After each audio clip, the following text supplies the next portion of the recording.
Now at 9, we'll hear from a local shelter about staying safe in the freezing cold. Plus, how international students at Pitt State are reacting to seeing snow for the first time. And voters in Grove decide on a sales tax increase to fund the construction of new police and fire department facilities. The 4 states' most watched news starts now. This is KOAM News at 9 on Fox 14. I'm Tanya Bach. We're already dealing with wintry weather, but in a matter of days, the temps could drop much lower. We go straight to Chief Meteorologist Doug Heddy. Yeah, we got the snow for us today. About an inch of snow is what fell in Joplin. Of course, we've done some melting also in Pittsburgh. 2.5 for the season. Had a ½ inch last Friday, ½ inch at the end of November. Average snow for us is 13 inches. I'm forecasting 10 to 13. Last year, we only had 6.5 inches of snow. Now it's much colder today. Look at this. Upper 20s to lower 30s. We have those gusty northwesterly winds, which is going to make it feel even colder as we go through the evening hours as we drop back into the 20s. But here we go again. So let's go into Thursday. Here comes rain. Here comes an Arctic front, snow moving back in on Friday. And then check this out. By the time we get into Saturday morning, temperatures down into the single digits. We're going to be talking more about this moving in here in just a bit. All right, thanks, Doug. As temps lower, the need to keep warm and sheltered arises. KOAM's Anthony Saviello spoke with health experts on how to keep yourself safe in the cold and with local shelters about how they are providing for those in need. Snow on the ground may be a beautiful sight for some. However, there is danger lurking, whether it's on the slick roads or sidewalks. If you have a slip or a fall, depending on the area, I would just make sure that you examine it. So looking for any bruising, any pain, any lumps or bumps that were there that weren't there previously. Or the bitter winds that nip at your nose. These cold injuries are going to happen on the smallest extremity. So the tip of your nose is something people forget about a lot. Tips of your ears definitely need to be covered. And then obviously your fingers and toes. And the concerns are great for those who may not have easy access to shelter. The most vulnerable populations are going to be people who are outside excessively. So our homeless population is a population I think about often. However, there are those with systems in place to help those in need. We have our regular overnight shelter, 38 beds for men, 10 for women, and a respite area for folks coming out of the hospital in need of additional recovery time. And then we have our warming or cooling center, depending on the season. So in the wintertime, if the wind chill gets below 20, we open that area up and anybody is welcome to come in off the streets and get out of the cold. Despite their good deeds, watered gardens can't take on everyone. And physicians tell us what you should do if you do go through a cold-related emergency. Typically, a lot of people can fall and you can just have bruising. But if you've had continued pain after 24 hours or difficulty moving, any extremities or joints walking around, then you probably need to go to the emergency department where they can do any x-rays or anything that they may need. Lukewarm water and gently warm your fingers, but then keep them dry. And something not a lot of people know is everybody kind of knows how to rewarm their hands, stay in a warm place, keep everything dry. If you go from having a cold-induced injury, like a frostbite, rewarming, and then refreezing again, that's where the worst of the injuries happen. Reporting in Joplin, Anthony Saviello, KOAM News. Both physicians recommend warming yourself gradually to prevent further damage to your skin and body. Well, a number of warming centers will provide shelter in the 4 states area. Chances are you can find an open center near you, but you might want to call ahead to confirm whether it's open. You can also go to our website, KOAMnewsnow.com, where we have a list of warming centers in Missouri, Kansas, and Oklahoma. Just search for List of Warming Centers and resources for winter 2023-2024. Well, the winter weather can be an exciting time for international students in the area, and some Pitt State students are having the chance to see snow for the first time this week. Phone calls to their families, videos and pictures on their social media, and some time outside is just part of the fun. KOAM's Fernanda Silva spoke to the students. Bom dia, família! The excited good morning video PSU Brazilian student Marina Biasu sent to her family had one reason: the snow. Olha, gente, que legal. I remember I woke up and I looked in the window and it was snowing. Marina is one of many international students who had the chance to see snow for the first time. Gabi Alvarez from Paraguay is also one of them. The feeling to touch the snow is really different than we thought. We thought like it was like soft, and it's not like that. It's more like a water. And just like Marina, others also send videos and pictures to their family and friends back home. I called my parents, mainly my mom, because she told me, Thiago, the first time you see snow, please call me. I'm gonna show everyone that, and I show everyone in my home. There are still some snow-related activities that the international students at PSU were still not able to enjoy. And a snowball fight, it's one of them. I want to play with snow. I can build some snowmans and play with my friends, like hitting them and throwing balls at them, throwing snowballs at them. While getting used to the cold temperatures, I don't think I would go out if I didn't need it to because it was cold. the international students are making the most of it. We internationals see in a different way.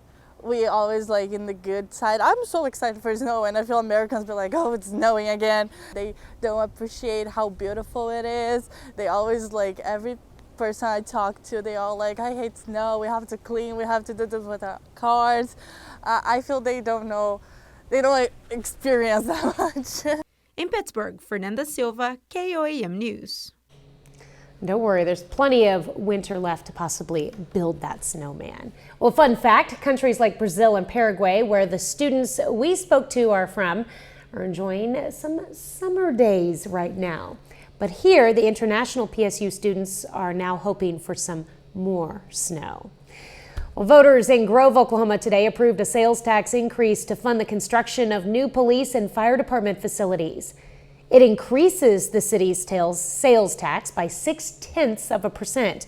That money will be used to replace facilities the departments have been using for 40 years.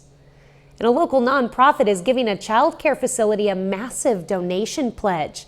The Mount Carmel Foundation in Pittsburgh is pledging $100,000 to the Family Resource Center.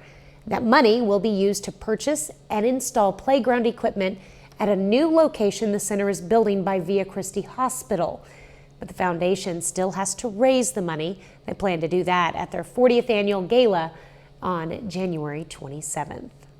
Well, coming up, what new research suggests about how legalized marijuana could help people stay motivated in their workouts.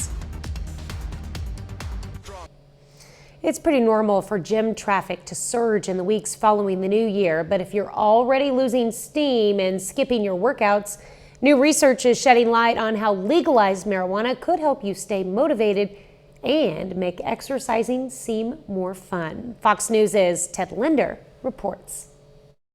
While getting into shape is many people's top resolution for the new year, finding the energy to hit the gym can be a challenge. But new research from the University of Colorado Boulder finds cannabis use before physical activity could have some positive effects on your fitness journey. Cannabis users exercise more than non-users. They're more likely to meet physical activity recommendations. They're less likely to have type 2 diabetes. They have lower body mass index. And so it actually looks like cannabis and exercise might go together. With recreational marijuana legal in 24 states and in Washington, D.C., scientists were curious about how the drug, associated with lower levels of motivation, was affecting people's incentive to exercise. Actually, what we're finding is, like I mentioned, people who are fairly regular cannabis users both exercise more generally, but also exercise while they're under the influence of cannabis. In the study, researchers had 42 volunteers with prior experience running while under the influence jog for 30 minutes on a treadmill while answering questions. Participants first ran sober and then repeated the test after using marijuana. People said that it helped them to enjoy their physical activity more. Counterintuitively, it helped them feel more motivated to exercise. It decreased pain during exercise. While cannabis didn't enhance a person's athletic performance, researchers say nearly 60% of participants said it increased their focus, and roughly 45% said it made their workouts go by faster. Ted Linder, Fox News. Well, because cannabis can lead to dizziness and impact your balance, researchers urge caution if working out under the influence.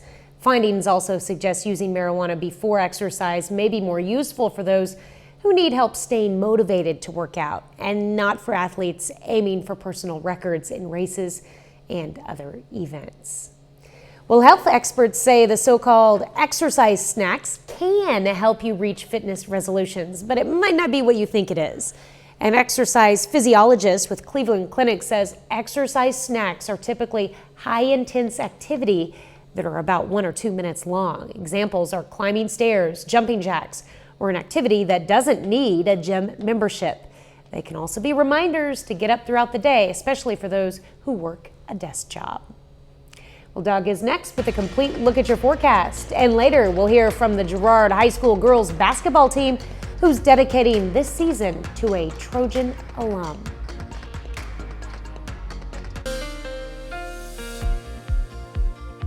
Well, of course, we got the rain and we got the snow over the past couple days. We needed both of them because we need the moisture across the region. Rainfall-wise, since midnight, only 0.02 of an inch, but we had an inch of snow. For the month now, almost an inch of rain, which is pretty good. We're doing pretty good as we go into January. 29 Nevada, 31 in Neosho. It's 30 in Parsons. Temperatures, of course, are going to be dropping back as we go through the overnight hours. We do have those northwesterly winds. We're still going to get gusts kind of up there as we go through the next several hours. And then after midnight, they'll start to calm down a little bit. Then they switch out of the south tomorrow and start to pick back up again by tomorrow afternoon. But what this will actually do is warm our temperatures up as we go into Wednesday and Thursday, and you're going to want to enjoy it because we go way down by the time we head into the weekend. As we go through the overnight hours, we slide back through the 20s, eventually into the lower 20s later on tonight. And look at our snowfall. So this lighter blue is mainly an inch or less, and then Pittsburgh about an inch, Joplin about an inch. We had near 2 inches, eastern parts of Barton County, and then of course higher amounts once you get into our northern counties. But this system's out of here, rolling off toward the east, snow across eastern parts of Missouri. Clouds are breaking up, so we're going to have clear skies as we go through the overnight hours tonight. Here's our next storm system already building, which will start to affect us by the time we head into Friday. Look at this. All right, so rain increases Thursday night. This is an Arctic front. Look at the snow again, same spot as what we got today. As we work into Friday morning, we should get a band of light snow, some light accumulations as we go into Friday morning. Notice the temperatures. So let's go into Saturday morning. We drop into the upper single digits. Saturday, we're only going to go into the 20s for highs, so remember that if you're heading up to Arrowhead. And then on Sunday, look at this. Another batch of light snow drops through. Again, we could get some light accumulations. Notice the temperatures Sunday afternoon, about 5 degrees. And then once we get into Monday morning, oh gosh, -5, -10 for overnight lows. So this is a really big cold snap, which is going to head toward us. So our winter weather impacts for the weekend, at least a moderate impact for snow. Ice, not a huge problem, but the cold, a high impact. Also, it's going to be windy across the region, which means our wind chills are going to be on the low side. Now, until we get there, it's still going to be cold, but it looks okay. Low to mid 20s for us by morning. We get mostly sunny skies for us tomorrow. Here's about the noon hour, lower 40s. I think most of us, 46, 47, 48 degrees for an afternoon high. And then as we go into Thursday morning, we start in the 20s. Clouds will start to increase once we get into the afternoon. Then here comes the rain by the time we head into Friday night. All right, 44 by noon tomorrow, high temp, 47 degrees. As we look at the next 10 days, we'll have the rain pushing in on Thursday, possible alert day Friday with snow, and then a high of only 22 Saturday, only 16 on Sunday, and a high of only 12 on Monday. All right, something to keep an eye on there. Thanks, Doug. Well, coming up, investigating an in-air incident. We're learning new information about the detached door plug on board an Alaska Airlines flight. I'm Jackie Ibanez. That all straight ahead. Meta says it's trying to make the social media world safer for younger users. The parent company of Instagram and Facebook is unveiling new oversight policies. They include additional parental and well-being oversight tools. Officials also say they will hide age-inappropriate content like nudity and post about eating disorders from those who are under 18 years old. The changes are expected to go into effect later this year. Ford is recalling nearly 140,000 Focus models because of a safety-related concern. According to the National Highway Traffic Safety Administration, Ford Focuses from 2016 through 2018 have faulty oil pump drive belts. Officials say this problem can cause a loss of oil pressure, increasing the chances of an engine stall or loss of power braking.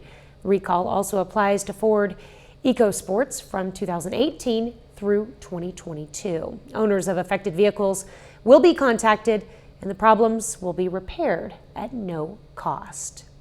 Well, we still don't know why and how investigators from the National Transportation Safety Board are revealing what went wrong on an Alaska Airlines flight last week that caused a part of the plane to fall off mid-flight. Fox News correspondent Jackie Ibanez reports. With Boeing 737 MAX 9 planes still grounded across the country, the investigation into how a piece from an Alaska Airlines flight blew out midair rages on. The craft took off from Oregon Friday night when shortly after a portion of its fuselage detached. The piece in question is called a door plug and covers any unused emergency exits on the plane. That plug is retained in the opening when 12 stop pads on the door frame interface with 12 stop pins on the plug to prevent the door from blowing out of the fuselage. In order to install that plug into the fuselage, you rotate it up so that the door or the plug stop is above the door stop. It translates inboard and then down so the stops then engage. And while more information is still needed, the exam to date has shown that the door in fact did translate upward. All 12 stops became disengaged, allowing it to blow out of the fuselage. but as the inspection process continues rolling out, United and Alaska Airlines are discovering loose parts on some of their Boeing 737 MAX 9 planes. If we have a bigger system-wide or fleet issue, we will issue an urgent safety recommendation. The NTSB is preparing to do a 3D scan of the damaged Alaska Airlines plane and is sending the door plug to its lab in D.C. for further examination. Jackie Ibanez, Fox News. Up next, what new research tells us about the mysterious cosmic objects known as odd radio circles. Astronomers may have solved an out-of-this-world mystery about odd radio circles in the sky. These cosmic objects are also known as ORCs and were first seen in 2019. Scientists say these rings are so big they span hundreds of thousands of light years with the entire galaxies at their centers. New research says these circles are shells formed by galactic winds after the explosion of massive stars. Pretty cool. 30 more minutes of news, weather, and sports is coming your way. Joplin police say the victim of a hit and run yesterday has died of her injuries. Plus, why the future of a 100-year-old school in southwest Missouri is up in the air. You're watching the 4 states' most watched news. This is KOAM News at 9 on Fox 14. I'm Tanya Bach. Joplin police say the woman hit by a vehicle last evening has died of her injuries. It happened around 6 p.m. last night near West 7th and Gray Avenue. Authorities say a female pedestrian was hit by a dark-colored SUV, which then fled the scene. First responders found her lying in the roadway unresponsive and rushed her to the hospital. This morning, the victim died due to injuries she sustained in the crash. Authorities charge a man with burglary and theft stemming from an ongoing investigation. The Independence, Missouri Police Department arrested this man, Joe Edward Henderson Jr., for numerous reported thefts captured on surveillance recordings. Following the initial report, Henderson Jr. was located 7 blocks from the victim's residence. Henderson Jr. was taken into custody without incident. Well, the future of a century-year-old Springfield Elementary School is up in the air.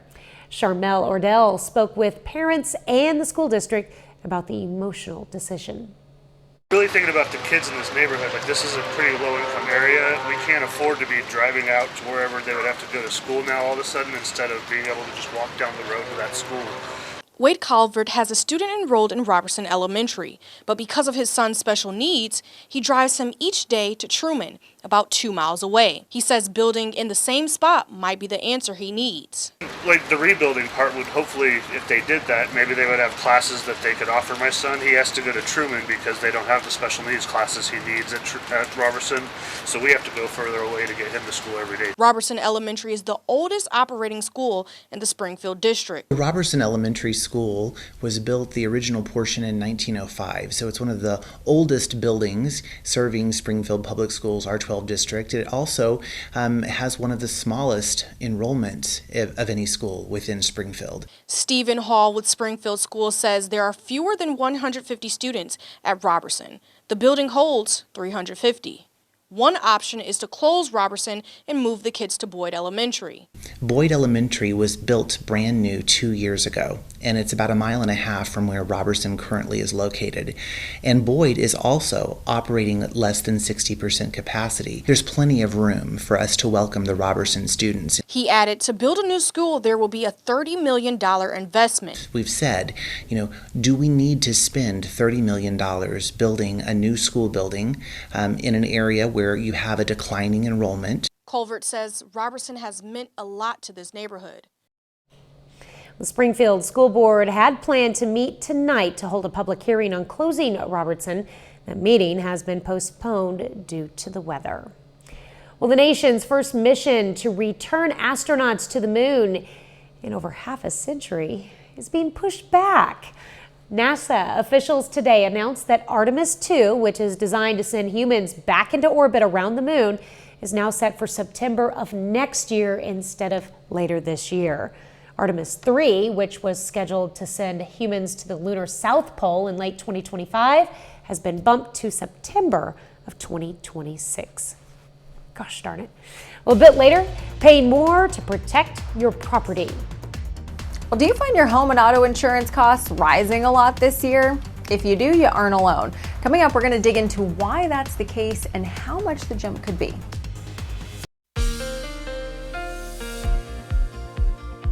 Well, of course, we got the rain and we got the snow over the past couple days. We needed both of them because we need the moisture across the region. Rainfall-wise, since midnight, only 2/100 of an inch, but we had an inch of snow. For the month now, almost an inch of rain, which is pretty good.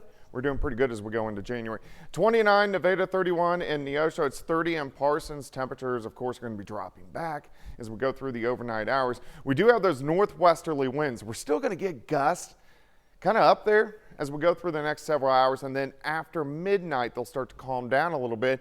Then they switch out of the south tomorrow and start to pick back up again by tomorrow afternoon. But what this will actually do is warm our temperatures up as we go into Wednesday and Thursday, and you're going to want to enjoy it because we go way down by the time we head into the weekend.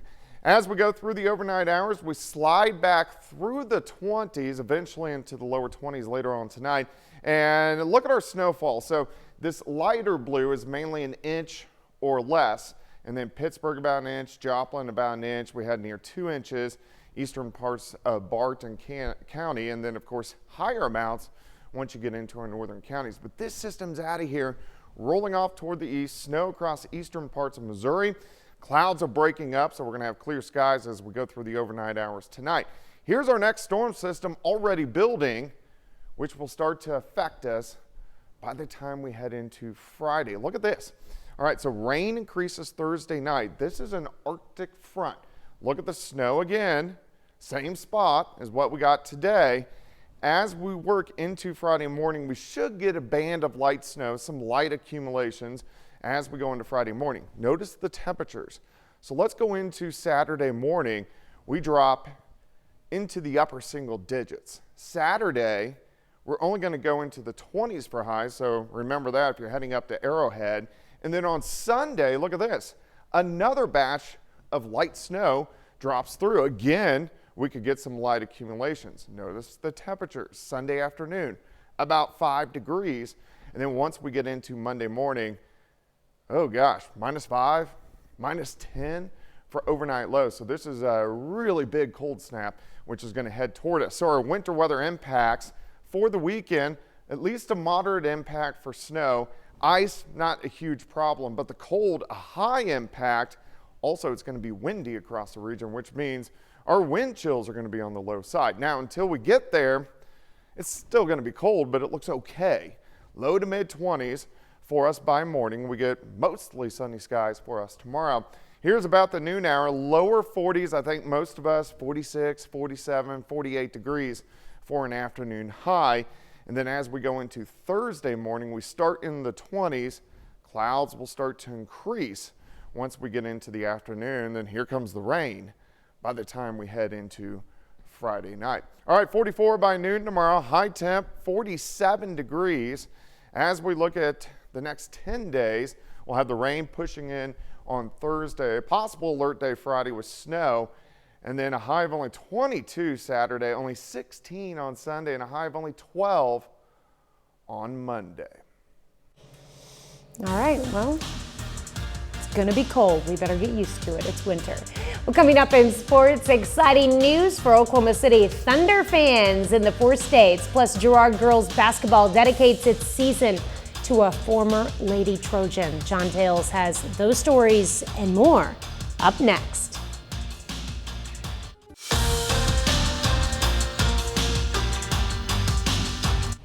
Hey, welcome into sports. I'm John Dales. It's been about a month and a half since high school basketball tipped off in southeast Kansas, and we're about a month and a half from the playoffs beginning. At Girard High School, this season in particular means just a little bit more for the Lady Trojans. If you've watched a Girard girls basketball game this year, you might notice something different on their jerseys. The team is dedicating its season to a former Trojan from the class of 2010, Carly Twerg. Carly was part of what were called the Giant Killers. They were a group of kids that came in when I first started coaching, so it was kind of special that we kind of came in together, and it was a new thing. And Carly had the prettiest shots you could ever see, and she spent hours and hours in the gym with no one watching shooting that shot. Carly and her teammates brought Girard to state for the first time in the program's history. After graduating from Girard, Carly took her next adventure. She went into biology, the pre-med program, and that was her next thing. She used the same work ethic, the same grit that she had playing basketball, and she transferred it into academics. In April 2022, while planning to get married, Carly's life took a turn. She was preparing for their wedding, and she had a mole on the back of her arm. We couldn't even remember it being there, and she had it taken off because she had a strapless dress and she didn't want it shown. And it was like, oh, wait a minute, you need to go see a dermatologist, you need to go see a surgeon, you need to go see a cancer doctor. And it just was like, it's stage 3, and it just kind of blew up. Carly Twerg died in October of 2023, just over 17 months after her initial diagnosis. In December, when Girard had a ceremony to officially dedicate its season in her honor, her family loved the opportunity for the Trojans to carry on her legacy. Amazed, overwhelmed, excited, happy. I mean, yeah, I was just like, wow. Brad came to us with all these ideals, and he's like, is that okay? And I'm like, well, sure. I mean, who wouldn't want their daughter to be honored and remembered? As the Trojans continue their season into the new year. In order to be a great leader, you have to be able to encourage the rest of your teammates, and not only just encourage them, be able to step up and show them. There's values of such being a teammate, and you need to cherish those moments. And she was a great person all around, and she really made an impact on Girard. They take some of the lessons they've learned from number 11 with them. At Girard High School, if you score 1,000 points in a basketball career, you get your picture put on a wall outside the main gym. And Tuareg is the only member of the 1,000 Points Club to have her teammates featured in her picture. You can read the full story on our website. That's KOAMnewsnow.com/sports. Fort Scott boys hoops taking its undefeated record on the road tonight to Pittsburgh. And you can tell from the opening tip, Mason English was going to have a big night. 2 minutes into the game, he goes through 3 Fort Scott defenders to score. Ties the game at 4, next Purple Dragon possession. English, all the attention on him, so he dumps it behind the defenders back to TJ Wesley. Puts Pittsburgh up by 1. Still in the first quarter, English again sends a defender to the floor with a crossover. He gets the bucket and the foul. We hear more from him later. Fort Scott, though, showing it's undefeated for a reason. Tigers went punch for punch with the Purple Dragons tonight. Spencer Goldston hits a 3 right before the half. Tigers trailed by 4 at the break. In the second half, though, more of the same from English. He finishes with a game-high 34 points. Purple Dragons end the Tigers' perfect season. They went on a last-second bucket by Nate Mitchell, 60-58. And very exciting news for us here at KOAM. We've entered a partnership with the Oklahoma City Thunder, and now you can watch OKC basketball broadcasts here on KOAM, Fox 14, and the 4-state CW. Now here are all the Thunder games you can catch on our airwaves for the remainder of the regular season. Your first chance is in 2.5 weeks when OKC goes on the road to the New Orleans Pelicans, and you can find this full schedule on the sports page on our website as well, KOAMnewsnow.com/sports. Pretty exciting that we get to host those games. Very exciting. I know the NBA fans in the area, they've probably been looking for that for a while, so definitely good for us and definitely good for Thunder fans. Yeah, for sure. Back to your story about Carly. Mm-hmm. Wow, just an amazing young woman. I remember 2010, right? Yeah. When they went to state that year. It was a big year for the entire town. Yeah, they call the Giant Killers because they were all 5'7" or shorter, and they finished third in the state. Yeah, she's such a sad story, but such a strong woman. Hopefully people can wear that number wear those initials with pride. Definitely. All right, thanks, John. We're back with more news after this. Some home and auto insurance premiums have become very expensive this year. Fox Business correspondent Kelly O'Grady explains what's behind the skyrocketing prices. What's supposed to alleviate problems for consumers is now causing headaches. Insurance premiums are soaring across the country, costing drivers and home buyers thousands per year, and in some cases 30 to 40% annual increases. So I want to start with car insurance. Rates are more expensive than ever. They're projected to be up 30.4% as of December, but in certain states those numbers can jump even more. California, for example, just approved hikes up to 40% for various providers going into 2024. Now, hikes can be just as high for home insurance. 9% is the national average, but a number of states like North Carolina and California are seeking increases over 40%. I want to look at Florida, though, in particular, because that really demonstrates the burden to consumers. If you've got a $300,000 home, Floridians pay on average $9,079 annually. That is more than 5 times the national average. And so we spoke to insurance companies, and they say that more accidents, more weather events are forcing them to hike these insurance rates. We also spoke to a Florida realtor who says inflation of underlying assets is a big driver. But Citizens 5 years ago was something that really was of last resort, where right now it's writing 90% of the policies from the people that I talk to. It's affecting people more at the lower end of the spectrum who are getting into it.